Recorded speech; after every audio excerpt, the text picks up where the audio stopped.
Hello and welcome to the Centerpoint YouTube channel where we're continuing our series on apologetics. And if you have any questions throughout this video, feel free to message us on Facebook or on our YouTube channel and we'll be happy to answer those. Yep, so in the previous two episodes we were talking about the Kalam cosmological argument and the fine-tuning argument as really evidence for a creator.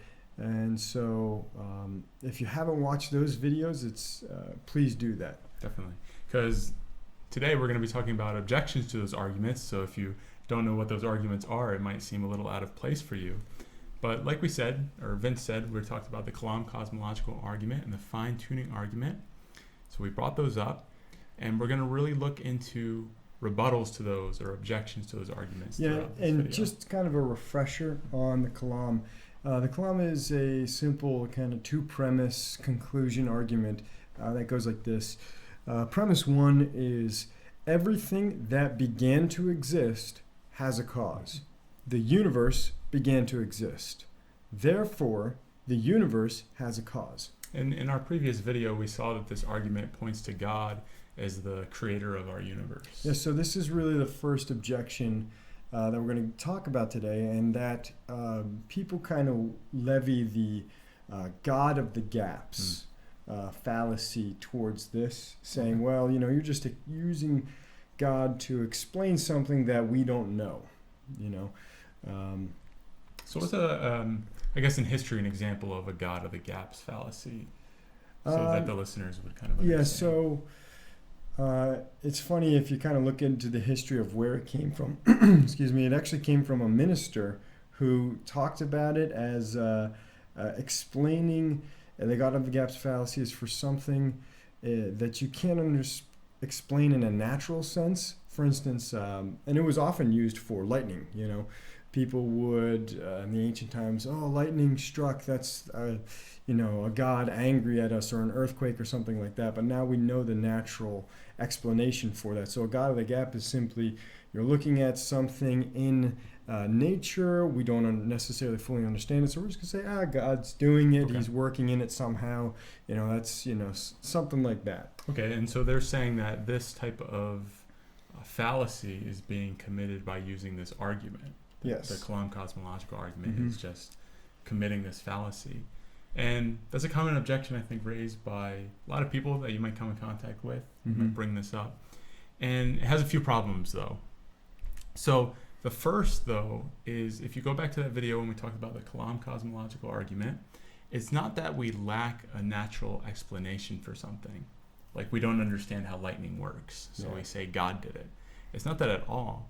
It is that the creation of the universe and all of the evidence to support it points and gives us positive empirical evidence for a spaceless, timeless, immaterial, powerful cause of the universe.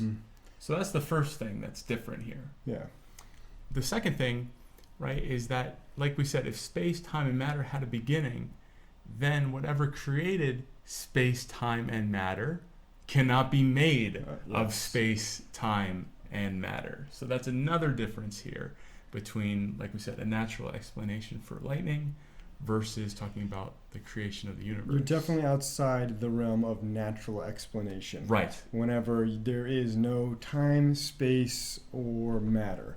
That's right. So we are into now metaphysical explanations. Now, which metaphysical explanation suits this this evidence as we know? Yeah. So and another way I would say too is, if I could put the argument or the objection a little bit different.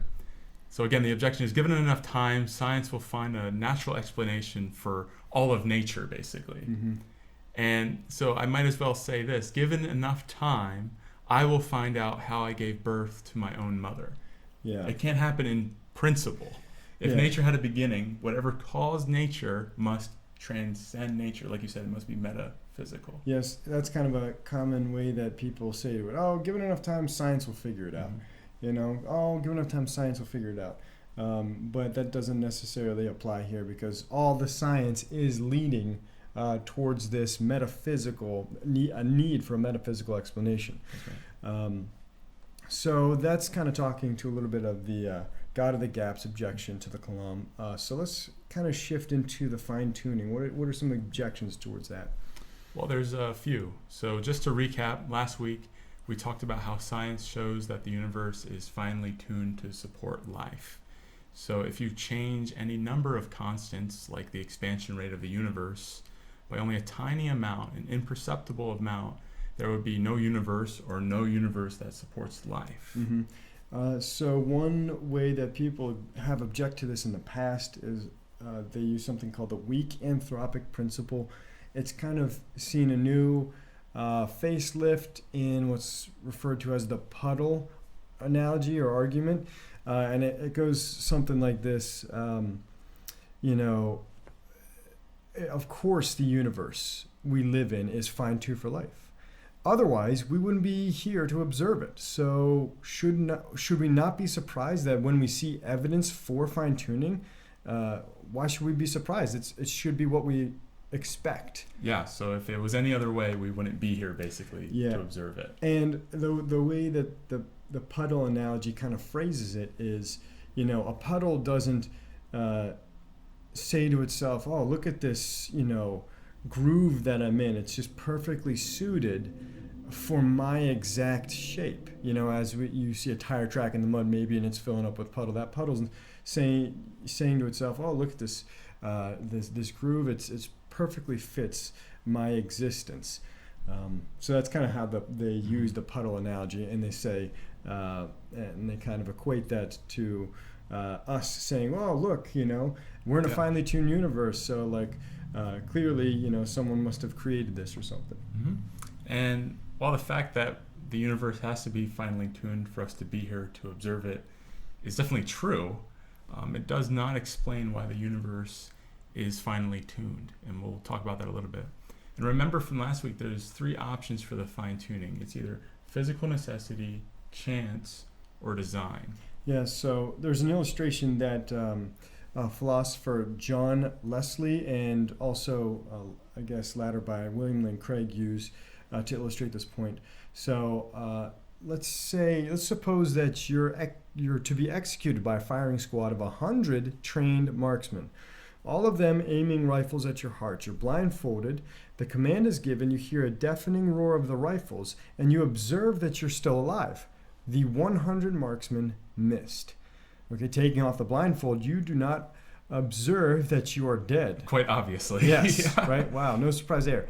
You could not observe that you are dead. That's not even possible. Nonetheless, you should be astonished to observe that you are alive. The entire firing squad missed you altogether, surprised at the extremely improbable fact is wholly justified, and that calls for an explanation. You would be immediately suspect that they missed you on purpose, or by design. Yeah, all the rounds were blank or something like that. Something they designed like that. This not to work, and that's kind of the idea. Just because we're here, and it's incredibly improbable, right? Doesn't explain why we're here. Mm-hmm. I guess is another way to put it. We're just like in the firing squad analogy. Just because you live doesn't explain why they missed or why you weren't killed. Mm-hmm. So that's kind of what we're talking about here against that objection. Yeah, and kind of as we saw in our last video, that the changes of all those constants of nature being fine-tuned, a slight change, and us still being here, that tolerance is incredibly small. So it's incredibly small, and some might say then, okay, well, it's really tiny chance, mm-hmm. but what if in the execution example, there was 1 million executions going on that day, people miss. Yep. Let's say you have a 1% chance. 1% chance that they're going to miss. So you just happen to be the lucky person that day. That everyone hit that 1%. Yeah, hit that 1%. They all missed you. They all missed you. You just got lucky out of all of these other executions going on. Yeah, that sounds like that's insanely, incredibly unlikely of happening. And it also implies that this is happening a lot. Yeah, and that's actually led many skeptics, as weirdly as it sounds, to use the idea of a multiverse to explain the fine-tuning of the universe. So in this idea, there is an infinite number of universes or parallel universes with different constants, and we just so happen to be the lucky ones. Mm-hmm. We're the ones in that universe that supports life. So in other words, there's many other universes out there, but ours, like I said, appears to be designed, even though it isn't.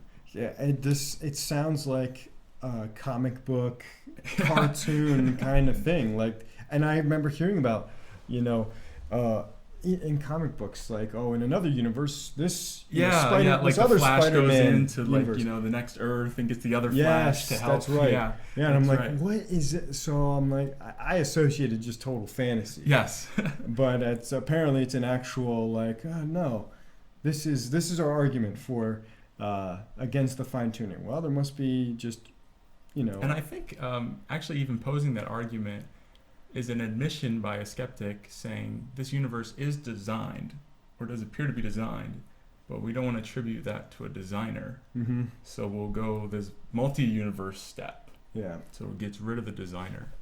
It's funny because it just kind of kicks the can down the road. Yeah, that's right. And so there's a few problems with the multiverse theory. One is probably the biggest problem. There's no evidence for a multiverse other than in DC Comics and Star Trek, maybe. It is purely speculative. We cannot observe another universe by definition. Multiverses would multiply the need for a creator because each one of those universes would need a beginning. Mm-hmm. And you would almost need to have this multiverse generating machine, if I could put it that way, which would need its own design, which would be incredible. We were arguing for an all-powerful being to create one universe. Yes. And now you're going to need something that can create many universes. Near infinite amount. With different constants. Yeah. Very interesting. And, who or what is producing the universe, like I said, and keeping these universes from colliding together, like, you kind of see again in comic books where the other dimension is like coming into our dimension. Yeah. Who would prevent that? And like you already said, the multiverse multiplies causes beyond necessity. Multiple universes in this multi-universe generating machine, or just one supernatural cause. Yeah. A designer for our universe. And that kind of brings us, back full circle. Mm-hmm. We're arguing for a designer for our universe, and all the evidence seems to be pointing towards theism as the best metaphysical explanation for what we see, for all the evidence that we have. That's right. Okay, so now that we've replied to some of these objections, what are we going to be talking about next week? Yeah, so we're going to be leaving the telescope, if you would. We're going to be going to the microscope, where we're going to be looking at evidence for design in our cells. Yes, nice. So we will see you next time, and thanks for watching.